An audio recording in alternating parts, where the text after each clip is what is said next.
Bonjour à tous, aujourd'hui je vais vous présenter le Surface 3 de Microsoft. C'est à la fois une tablette, à la fois un ordinateur portable. On combine le tout et ça donne un Surface.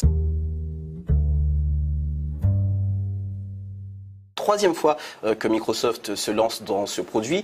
Il y a eu le Surface RT qui n'a pas eu un franc succès. Il y a eu le Surface 2 qui était pas très bien non plus. Le Surface Pro qui était très bien fait mais très cher. Et le Surface 3 est censé combiner tout ça pour donner quelque chose d'à la fois très utile, très performant et aussi pas cher. Microsoft vise clairement là les étudiants et le grand public.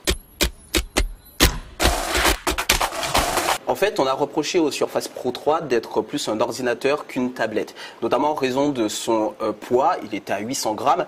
Le Surface 3, il est à 622 grammes. Donc, c'est-à-dire qu'il est beaucoup plus léger.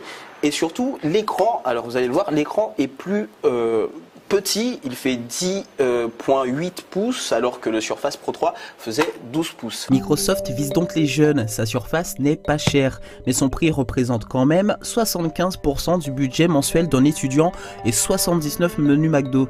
Du coup, on a cherché à savoir si ça valait vraiment le coup.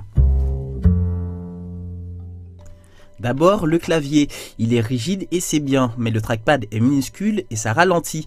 Il y a aussi OneNote, avec lequel on dessine, on écrit, on enregistre et en cas de paresse, on prend les documents en photo et ça s'intègre directement à la page. Pour les gauchers comme moi, on peut poser la main sur l'écran sans troubler l'appareil et sans se salir les doigts puisque c'est une tablette. Il y a aussi le stylet, très utile, mais qui coûte près de 50 € en plus, évidemment. Ce qui est bien avec le Surface 3, c'est qu'avant, s'il fallait se balader avec un chargeur par produit, ici on a un chargeur assez universel, c'est-à-dire qu'on peut utiliser son chargeur de téléphone portable sur cette tablette. Microsoft cherche ici l'impossible, combiner tablette et ordinateur portable. Et clairement, dans tout ça, il faut forcément un vainqueur et l'ordinateur portable l'emporte, puisque si vous utilisez un Surface comme une tablette, c'est quand même 622 grammes. Imaginez 622 grammes dans la main pendant 3 heures pour jouer à des jeux vidéo, pour regarder des séries. Pendant 3 heures, c'est pas très agréable, à moins que vous cherchiez à vous faire les muscles cet été.